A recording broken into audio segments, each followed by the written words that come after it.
Emerged that there had been an ultra-secretive deal which had taken place between Gordon Brown and Nick Clegg, and a short time ago the BBC's political editor Nick Robinson broke the news to us that the two men had met but had tried to keep it secret. Gordon Brown was seen leaving Downing Street by a curious back route, heading for the Foreign Office. Aides joked that he was going to watch the football because he couldn't find it there. Others thought he was meeting the Foreign Secretary, who is in fact in South Shields in his constituency. I can now reveal that he was having a meeting with the Liberal Democrat leader Nick Clegg. Once again, the word amicable is being used. It seems to be the standard form for these meetings these days.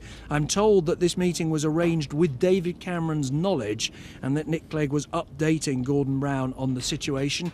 I'm further told that nothing definitive was said. In other words, this was not a meeting at which the Liberal Democrat leader said, "Forget it, Prime Minister, I'm afraid if I do a deal with anyone, it will be with David Cameron." This was obviously a chance for Mr. Clegg to update Gordon Brown on the proceedings of his talks, and a chance for Gordon Brown to make one final pitch face-to-face after what was allegedly a difficult phone call yesterday about what could happen if Nick Clegg were prepared to do a deal with him and with Labour.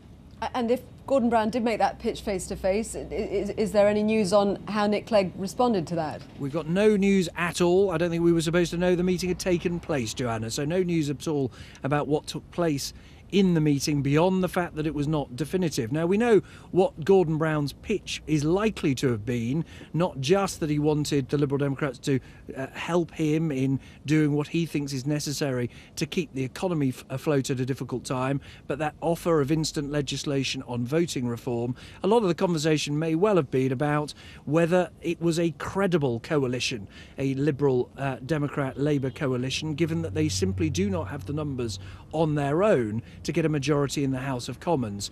Now, those close to Gordon Brown have said, yes, but we might get the support of the SDLP in Northern Ireland, of one of the alliance members in Northern Ireland, of the new Green MP, perhaps even of the Democratic Unionists. There have been even suggestions of the nationalist parties in Wales and Scotland joining in, and the conversation I suspect they would have had is whether that would produce the sort of stable coalition that Gordon Brown has said is necessary for the country, and which Nick Clegg's close ally Paddy Ashdown said this morning on the BBC simply did not make for a stable arrangement.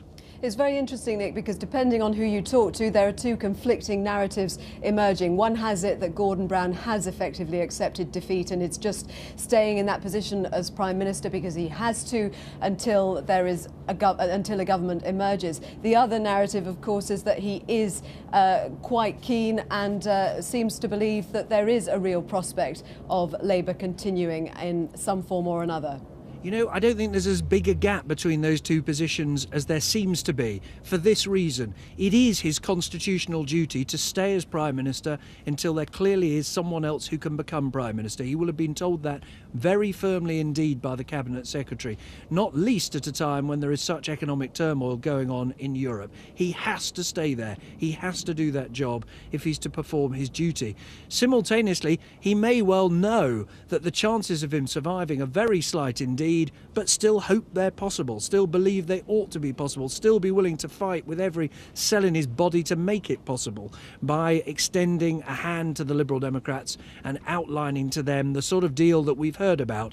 That would suggest, incidentally, not only the policy compromises that I've suggested, not only places for Liberal Democrats inside the Cabinet, but also the Prime Minister is well aware that for many Liberal Democrats, he, quite simply, is the problem with any Labour-Lib Dem deal, and allies of his have been suggesting that he would be willing to stay as Prime Minister simply during a transitional arrangement, and that after that he would be willing to stand aside to let Labour have a new leader and the country a new Prime Minister of this coalition if it were ever to happen. The sort of arrangement that Tony Blair really came to when there was an internal push against him.